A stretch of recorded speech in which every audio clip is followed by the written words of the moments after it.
Shalom, selamat berjumpa lagi dengan saya. Dan kali ini kita akan menjawab pertanyaan dari saudara M ya. Ini yang benar yang mana ya, saya kasih judul itu ya.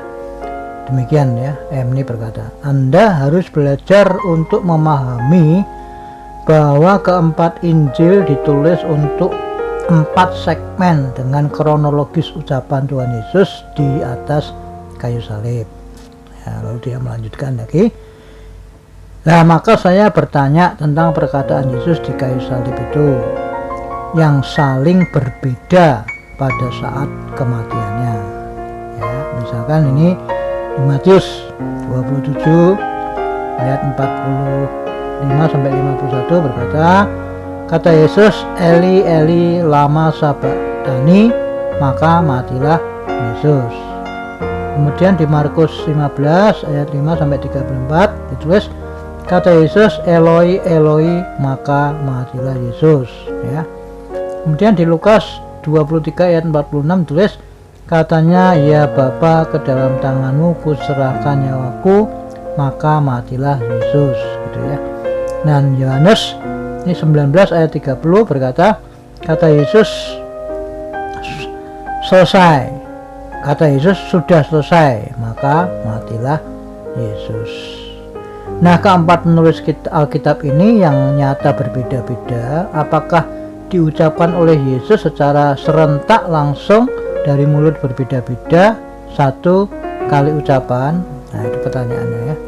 Atau diucapkan satu persatu lalu Yesus mati dan hidup lagi mengucapkan kalimat yang lainnya? Nah, itu pertanyaannya seperti itu ya. Oke, saya jawab ya. Oke, sebelum saya menjawab pertanyaan Bro M ini ya, saya mau kasih tahu dulu nih ya. Yang pertama, Alkitab itu adalah firman Allah atau Allah sendiri ya.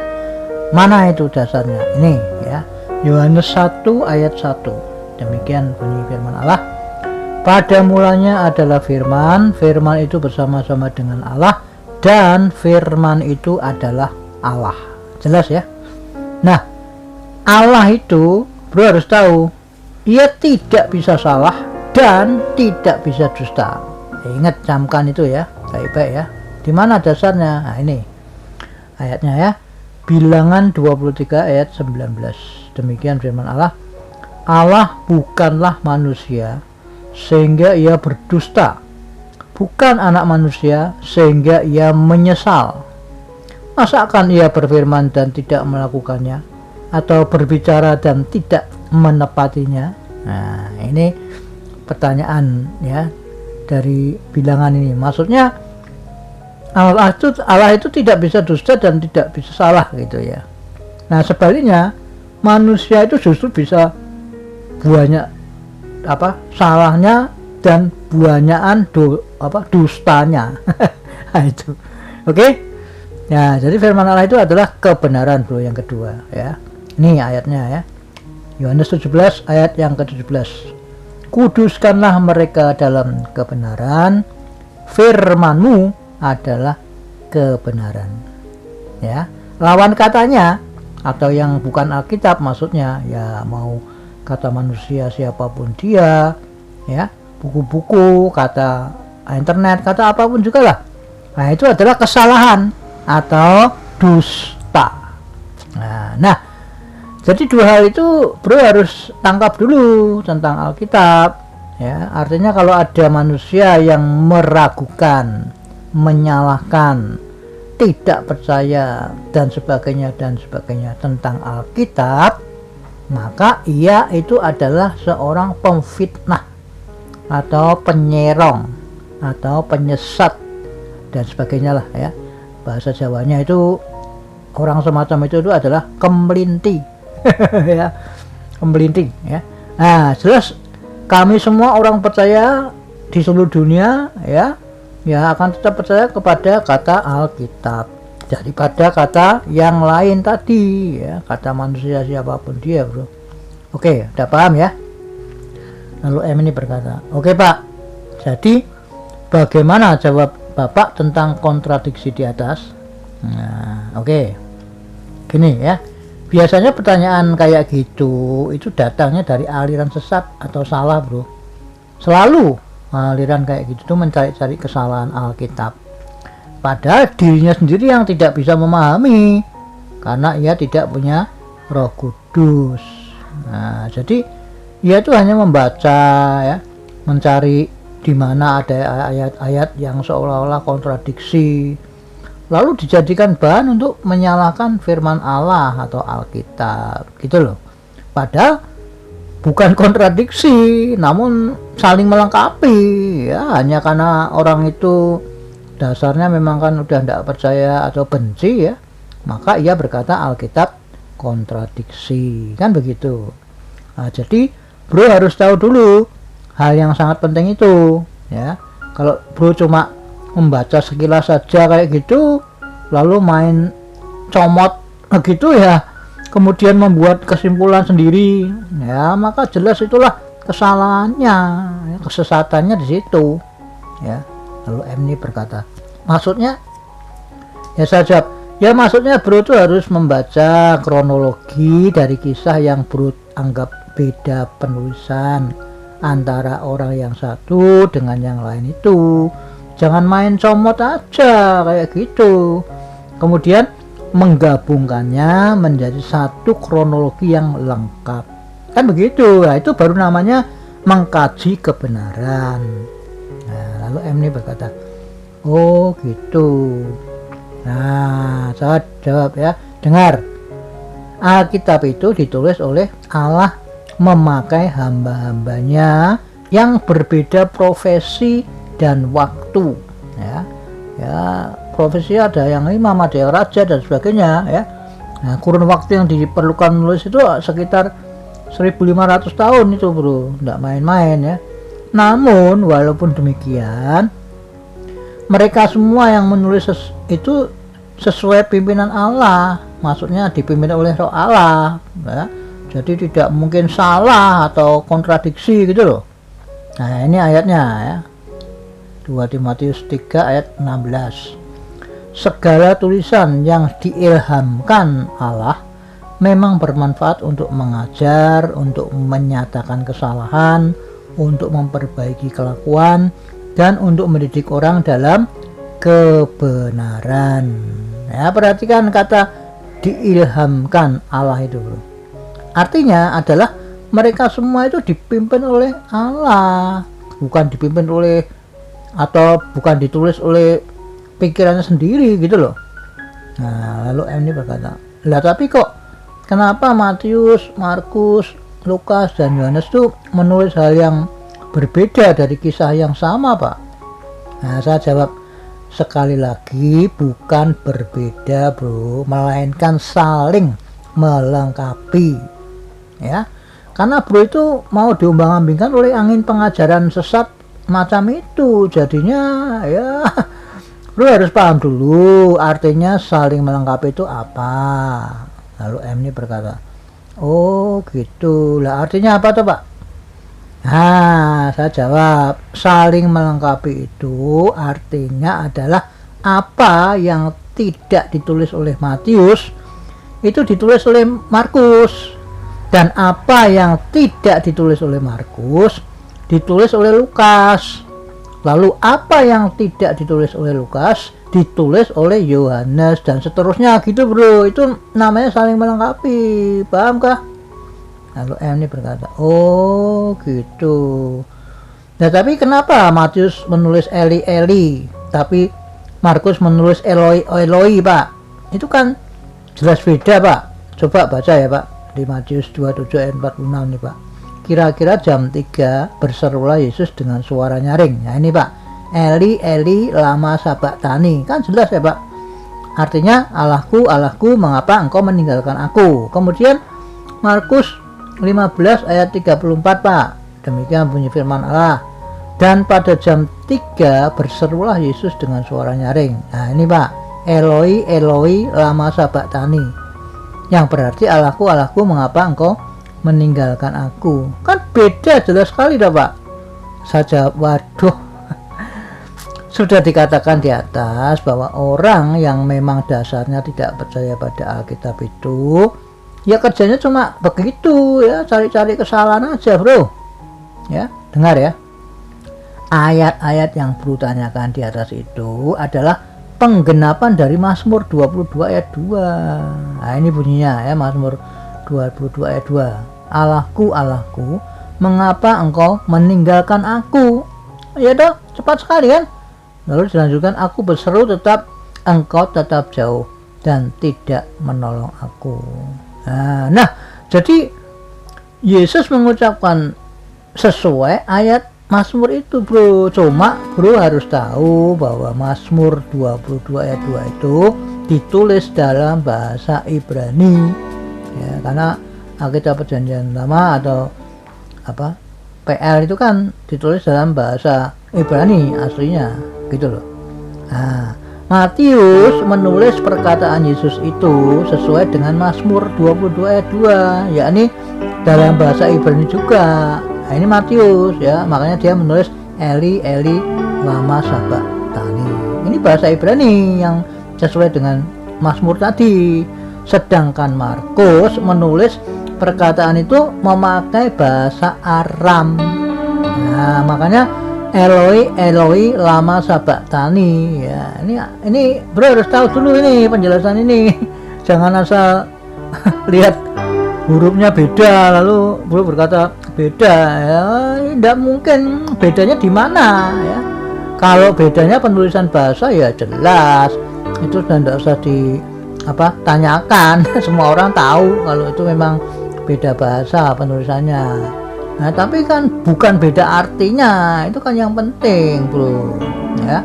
Jadi Alkitab bahasa Indonesia itu kan jelas sekali menulis kedua makna perkataan itu adalah sama, yakni apa? Allahku, Allahku, mengapa engkau meninggalkan aku, gitu loh. Paham apa tidak ini ya? Lalu N berkata, oh gitu, jadi cuma beda penulisan bahasa aja ya Pak? Ya saya jawab iyalah bro, makanya itulah caranya si Piot mau menyalahkan Alkitab tapi malah kelihatan, lalu Bagoni nambahin ya, kelihatan gobloknya. Saya ketawa.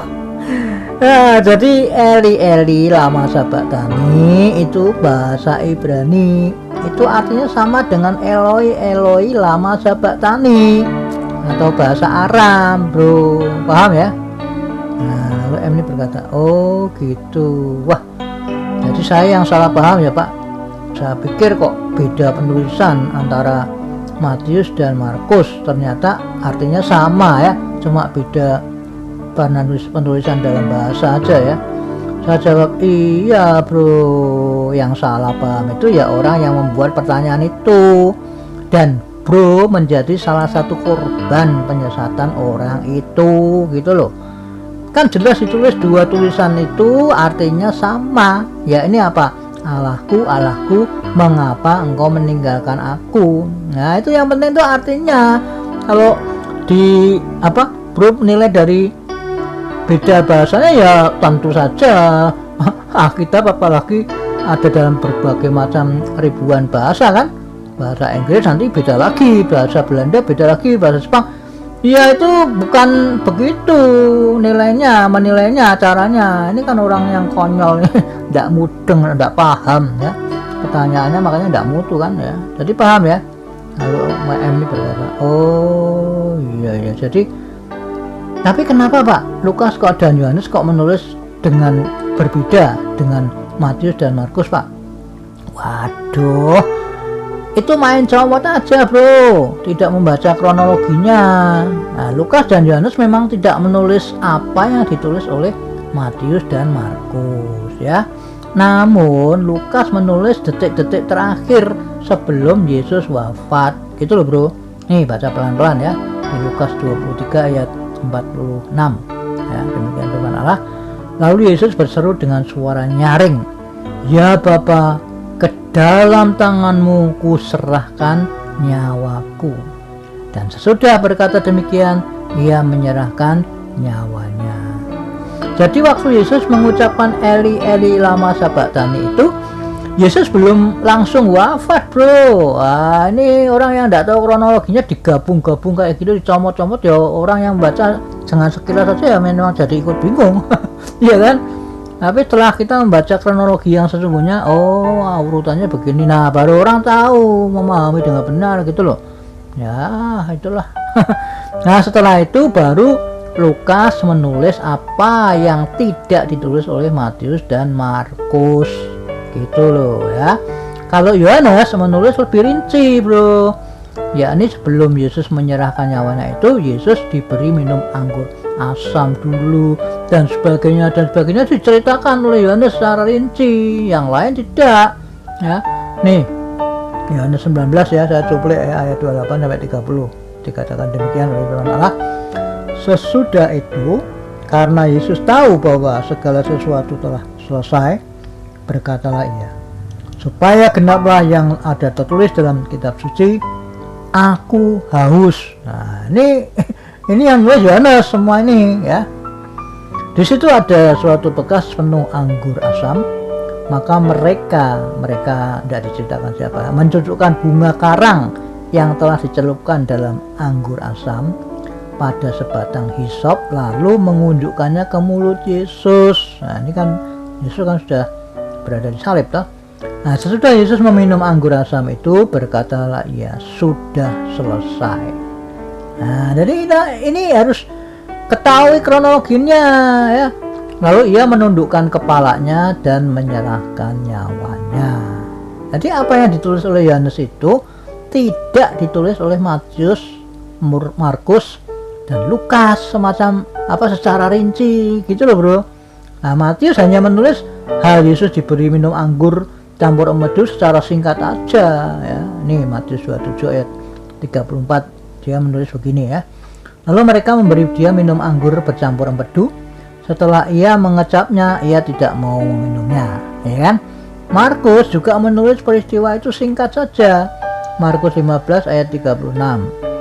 Maka datanglah seorang dengan bunga karang, mencelupkannya ke dalam anggur asam, lalu mencucukkannya pada sebatang buluh dan memberi Yesus minum serta berkata, baiklah kita tunggu dan melihat apakah Elia datang untuk menurunkan dia. Nah, Lukas menerangkan siapa yang memberi Yesus minum anggur campur empedu itu bro, yakni prajurit-prajurit. Nah, itu ada di Lukas 23 ya ayat 36. Demikian bunyi firman Allah. Juga prajurit-prajurit mengolok-olokkan dia, mereka mengunjukkan anggur asam kepadanya. Nah jadi memang Lukas dan Yohanes itu tidak menulis sama seperti yang ditulis oleh Matius dan Markus, yakni kata-kata Eli Eli lama sabachthani. Tidak ada memang di Lukas maupun Yohanes itu tidak ditulis itu perkataan ini gitu loh. Tapi Lukas dan Yohanes menulis setelah Yesus mengucapkan Eli Eli lama sabachthani itu. Nah yang ini justru tidak ditulis oleh Matius dan Markus gitu loh bro, paham enggak ya? Nih detik-detik terakhir setelah Yesus menyerahkan nyawanya ditulis oleh Lukas ya. Lukas berapa? Lukas 23 ayat 46. Demikian firman Allah. Lalu Yesus berseru dengan suara nyaring, ya Bapa, ke dalam tanganmu ku serahkan nyawaku. Dan sesudah berkata demikian, ia menyerahkan nyawanya. Nah, Matius hanya menulis hal itu singkat ya. Matius 27 ayat 50, Yesus berseru pula dengan suara nyaring lalu menyerahkan nyawanya. Cuma gitu aja ya, nggak ada ya Bapa ke dalam tangan, nggak ada. Dia cuma menulis garis besarnya aja, ceritanya seperti itu. Nah Markus juga menulis hal itu secara singkat seperti yang ditulis oleh Lukas ya. Ini Markus 15 ayat 37.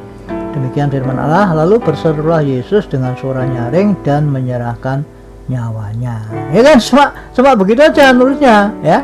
Nah lalu M ini berkata, oh Matius dan Markus tidak menulis apa yang diserukan oleh Tuhan Yesus itu ya Pak, sedangkan Lukas menulisnya gitu ya Pak.